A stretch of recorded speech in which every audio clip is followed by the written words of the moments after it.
Cestu za provensalskou levanduľou sa oplatí spríjemniť talianskou Dolce Vita. Ideálnou prestávkou je Ligúria. Okrem chutného vína, rýb do ruky a fokače, tu nájdete aj rozkvitnuté pobrežie a kultúrne pamiatky, napríklad svetoznáme Cinque Terre. Praktickým východiskovým bodom je samotné hlavné mesto Janov, ktoré ponúka služby aj pre náročnejších klientov a rušný nočný život. Každý si tu nájde to svoje.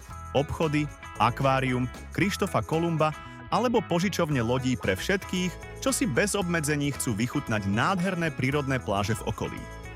Tunajšia požičovňa v Janove ponúka 6-metrové lode s výkonom do 40 koní bez kapitánskeho preukazu.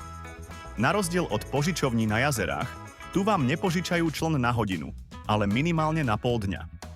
Ideálne je však prenajať si čln na celý deň. Za prenájom lode na jeden deň si v predsezóne pýtajú 220 eur a za kauciu 300 eur.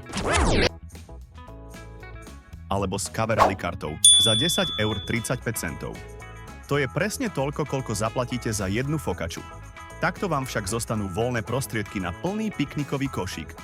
Mimochodom, predsezóna tu trvá do konca mája.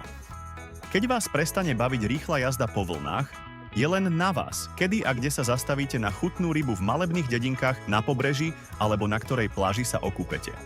Lode štandardne disponujú rebríkom na kúpanie, majú vyhradenú časť na oddych a dokonca majú sprchu.